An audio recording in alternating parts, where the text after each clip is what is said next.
Tariff विवाद के बाद पीएम मोदी का अमेरिका पर पहला बयान। बोले भारत अमेरिका में व्यापक रणनीतिक साझेदारी। प्रधानमंत्री ने ट्रंप के महान नेता बताने वाले बयान का किया स्वागत। कहा ट्रंप की भावनाओं का सम्मान। पीएम मोदी ने ट्रंप की तरफ से सहारे जाने को लेकर भी बयान दिया। बोले राष्ट्रपति के सकारात्मक मूल्यांकन के लिए शुक्रिया। पीएम ने ट्वीट कर लिखा, राष्ट्रपति ट्रंप की भावनाओं और हमारे संबंधों के सकारात्मक मूल्यांकन की मैं तहे दिल से सराहना करता हूं।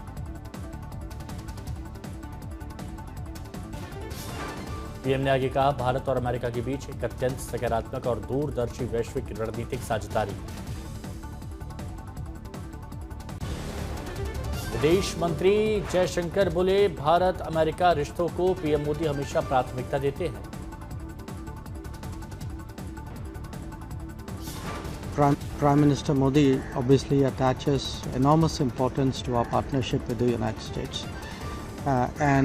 Where President Trump is concerned, he's always had a very good personal equation with President Trump. But the point is, look, we are engaged, we remain engaged with the United States, and at this time, I can't say more than that. But that's really what I would say. विदेश मंत्री ने कहा कि भारत और America के संबंध मजबूत हैं। विदेश मंत्री ने कहा, पीएम मोदी और ट्रंप के व्यक्तिगत संबंध बहुत मजबूत, दोनों देश एक दूसरे से जुड़े।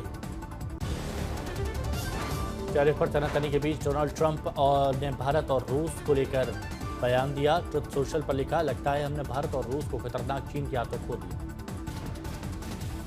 ट्रंप के भारत और रूस को खो देने वाले बयान पर विदेश मंत्रालय से भी सवाल किया गया। विदेश मंत्रालय ने कोई जवाब नहीं दिया।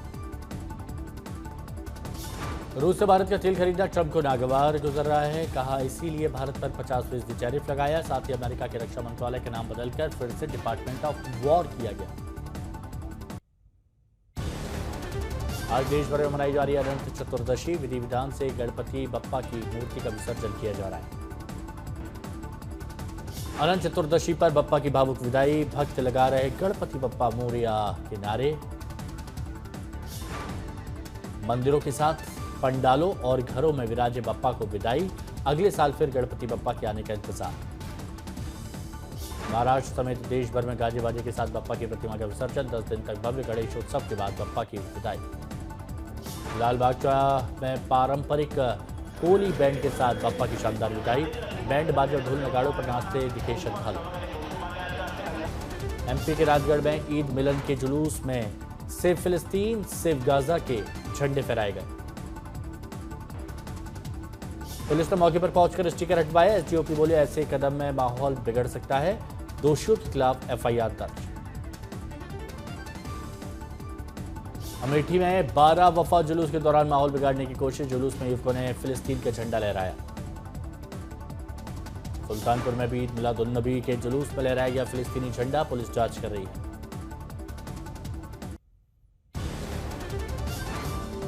जोधपुर में आरएसएस की 3 दिवसीय समन्वय बैठक शुरू। संघ प्रमुख भागवत हुए शामिल। राष्ट्रीय सुरक्षा, बदलते सामाजिक समीकरण, धार्मिक जनसांख्यिकी और आरएसएस के शताब्दी वर्ष पर चर्चा।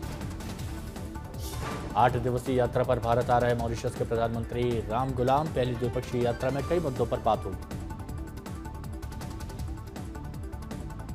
कर्नाटक के मुख्यमंत्री सिद्धरामैया ने जीएसटी सुधारों का किया स्वागत। इस सुधार को लंबे समय से विलंबित स्वीकृति बताया। मुंबई में टेस्ला कार की पहली डिलीवरी। महाराष्ट्र सरकार के मंत्री प्रताप सरनाईक बने खरीदार। कहा, मकसद लोगों को इलेक्ट्रिक गाड़ियों के प्रति जागरूक करना। रेलवे का बिहार को बड़ा तोहफा। दिवाली छठ से पहले दौड़ेगी देश की पहली स्लीपर वंदे भारत। दिल्ली से बिहार जाने वाली इस ट्रेन की रफ्तार 180 किलोमीटर प्रति घंटा। सीडीएस जनरल अनिल चौहान का गोरखपुर में आयोजित एक कार्यक्रम में बड़ा बयान। बोले, चीन के साथ सीमा विवाद भारत की बड़ी चुनौती। सीडीएस अनिल चौहान ने कार्यक्रम को संबोधित करते हुए कहा कि परमाणु हथियारों से लैस 2 दुश्मनों से निपटना भारत के सामने एक और बड़ी चुनौती है। सीएम योगी ने बड़ी घोषणा की। सभी शिक्षकों को मिलेगा कैशलेस इलाज की सुविधा। स्कीम में शिक्षा मित्र, अनुदेशक और रसोइयों को भी जोड़ने की तैयारी। यूपी सरकार शिक्षा मित्र और अनुदेशकों को भी बड़ी सौगात देने की तैयारी में। मानदेय बढ़ाने पर विचार हो रहा है।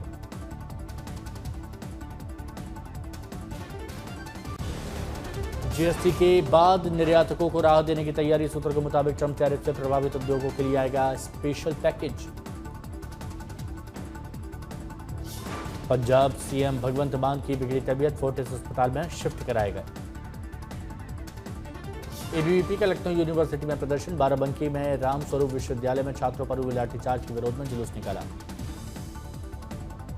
एबीवीपी के अवध प्रांत मंत्री पुष्पेंद्र वाजपेयी के नेतृत्व में निकाला गया जुलूस का। कार्यकर्ताओं पर बर्बरतापूर्ण लाठी बरसाने वालों के साथ आदेश देने वालों पर भी सख्त कार्रवाई होनी चाहिए।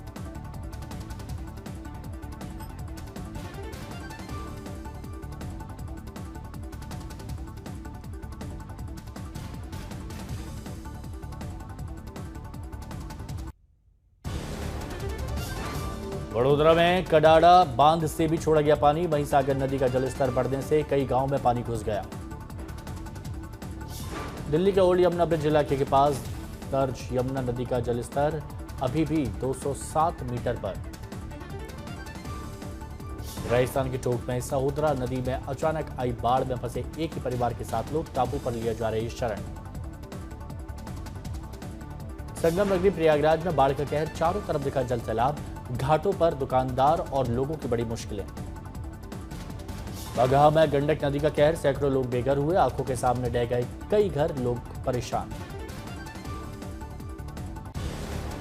पंजाब में करीब 1948 गांव पानी में डूबे। बाढ़ के कारण राज्य के 23 जिलों में अब तक 43 लोगों की मौत हुई। पंजाब के फाजिल्का में एनडीआरएफ सरकार का रेस्क्यू अभियान, अब तक 2000 लोगों को रेस्क्यू किया। पंजाब की शान, बासमती धान पर बाढ़ की मार, 600 करोड़ का किसानों को नुकसान। गुरदासपुर जिले में भी बाढ़ ने बासमती की फसल बर्बाद कर दी है। पूरी फसल नष्ट होने से पट्टे पर खेती करने वाले किसान कर्ज में डूबे।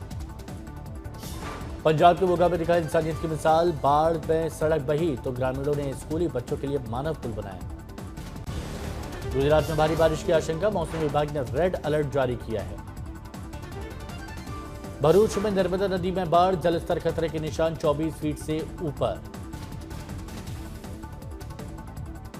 नवसारी और डांग जिले में लगातार बारिश के चलते नदियां उफान पर हैं। करीब 11 से अधिक रास्ते बाधित, चेतावनी जारी। गुजरात के खेड़ा में भारी बारिश और बाढ़ के कारण ओवरफ्लो, वाणा कबोरी नदी, कई जिलों में लोग परेशान।